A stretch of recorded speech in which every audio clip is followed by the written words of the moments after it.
예, 장관님. 예. 지금 법제처가요, 헌법주석서라는 걸 발간을 했거든요.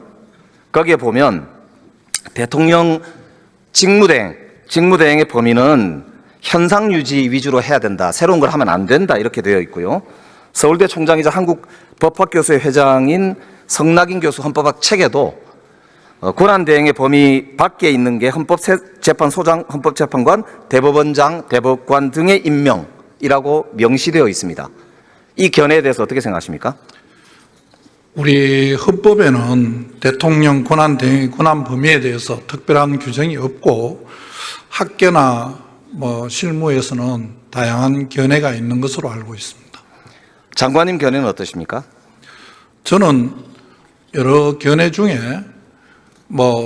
여러 가지 상황을 나누어서 설명하는 경우도 있습니다만 권리와 사고는 다르다고 생각을 하고, 그 다음에 이 헌법재판소 구성을 입법, 사법, 행정으로 나누어서 임명하도록 되어 있는데 지금 문제되는 부분은 행정부 몫으로 되어 있는 부분이라서 총리께서 필요성이 있다면 임명할 수 있다고 생각을 하고 그렇게 총리께서 판단하고 결정한 것으로 알고 있습니다.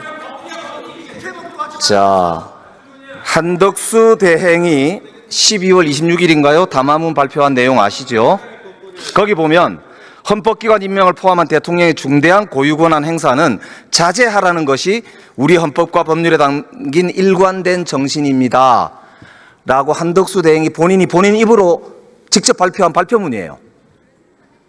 이때와 지금은 대통령께서 권한 정지 상태인 경우하고 완전히 거리된 상태하고 상황이 좀 다른 거 아닌가 생각을 합니다. 지금 법꾸라지의 면모를 지금 정확하게 보여주시는 거거든요. 표현이 좀 과하십니다.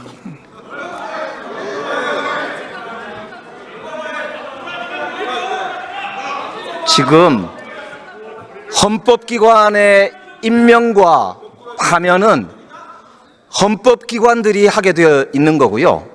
헌법기관의 기본은 국민의 선출과 헌법에 나와 있는 내용들입니다. 그런데 지금 말씀하신 대로 이거를 자의적으로 이렇게 저렇게 하면서 권력을 자의적 행사하는 거, 그게 지금 이번 내란 사태를 부르는 핵심적 원인이란 말입니다. 저는 이 부분에 대해서는 공화정의 가장 기본 정신인 삼권 분립의 원칙도 많이 고려해야 된다고 생각을 합니다.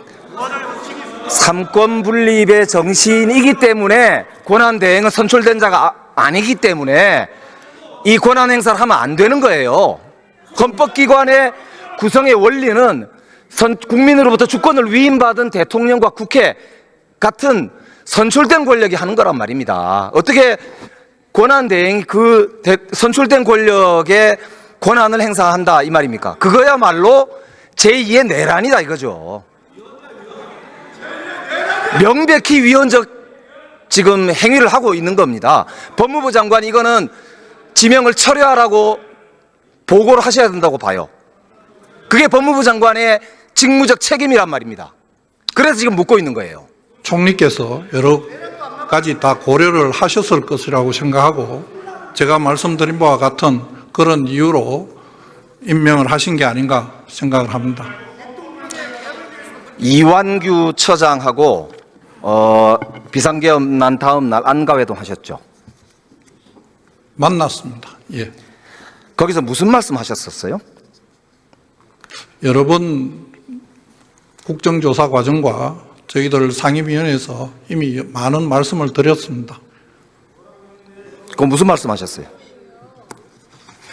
저희들 그때 다 말씀드린 내용이 그날 아침에 저희들 행안부 그다음에 비서실 다 사의를 표했었고 그런 과정에 식사라도 한번 하자 하는 연락이 와서 식사를 하게 되었고 그 과정에 여러 가지 이야기가 있었지만은 제2계엄 이런 내용은 전혀 없었습니다.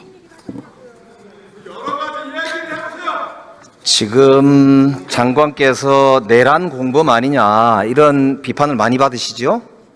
저는 내란 공범이라고 생각해 본 적이 한 번도 없고 내란을 공모한 적도 없습니다. 그렇기 때문에 그런 오해를 벗으시려면 조금 전에 제가 말씀드렸죠. 한덕수 대행이 내란 공범이라는 차원에서 충성하신다라는 말씀을 듣기 싫으시면은 헌재재판관 지명을 당장 철회하라고 보고하시기 바랍니다. 하시겠습니까? 총리께서 여러 가지 고려해서 결정한 것으로 알고 있고 그 결정을 존중합니다. 그 부분이 특히 지금 헌재에 가처분 사건으로 계류 중에 있으니까 제가 옳고 그름을 다 말씀드리기에는 적절하지 않습니다. 자, 오늘 보도를 보니까요. 윤석열, 김건희 부부가 대통령 관저로 갈 때 500만 원 정도의 캣타워, 2천만 원 정도의 흰옥기 욕조가 설치됐었다. 그런데 이사 과정에서 이게 운반이 됐다라고 하는 정황이 나왔거든요. 이게 횡령 아닌가요? 저는 그 내용을 자세히 알지 못합니다. 만약에 그게 사실이라면 횡령 아닐까요? 여러 가지로 좀 따져봐야 할 것 같습니다. 뭘 따지죠? 어떤 경위로 했는지 우선 사실관계를 제가 모르니까 대답을 드리기가 좀 어렵습니다. 자, 그러면 최근에 한 일주일 정도 사이에 관저 가신 적 있나요? 제가요? 네. 저는 직무정지를 당한 상태라서 어디로 가지를 못합니다. 대통령이 지금 그 파면 이후에 사적 만찬을 즐겼다고 나오잖아요. 모르겠다. 알지를 못합니다. 보도 안 보셨습니까? 저는 알지를 못합니다. 그게 만약에 예산으로 사용됐다면 횡령이지요? 그것도 뭐 가정을 전제로 말씀하시는 거라서 제가 대답 드리기에 적절하지 않습니다. 이게 유력 정치인의 부인이 사적으로 법인카드를 썼다고 해서 김혜경 씨의 경우에 검찰이 수사를 어마어마하게 했잖아요. 이거 수사해야 되겠죠? 내용을 확인해 봐야 될 것 같습니다. 그러니까 확인이 되면 수사하시겠죠? 검찰에서 수사 필요성이 있으면 제가 지금 당장 모르겠는 부분이 그런 내용이 검찰이 직접 수사권 범위에 들어가는지를 우선 정확하게 잘 모르겠습니다. 제가 확인해 보겠습니다. 확인하고 필요하면 말씀드리겠습니다. 확인하시겠다고 분명히 말씀하셨습니다. 그 내용을 사실관계를 확인해 보겠습니다. 우선. 그러니까 사실관계가 확인이 되면 수사가 필요하다는 거는 당연히 인정하실 거죠? 수사의 필요성은 사실관계가 우선 뭔지 의원님께서 말씀하신 내용은 지금 언론에 나온 걸 말씀하시는 거 아니겠습니까? 저는 언론 그 보도를 보지를 못했습니다. 그래서 우선 그 내용부터 확인해 보겠습니다. 우리 법무부 장관은 수사 지휘권이 있지 않습니까? 수사 지휘권은 구체적인 사건에 대해서 있습니다. 예. 그래서 예. 내란 우두머리 혐의로 지금 정말 우리 대한민국 역사를 정말 어떻게 표현해야 될까요? 박살을 낸 내란 우두머리 혐의를 받고 있는 분입니다.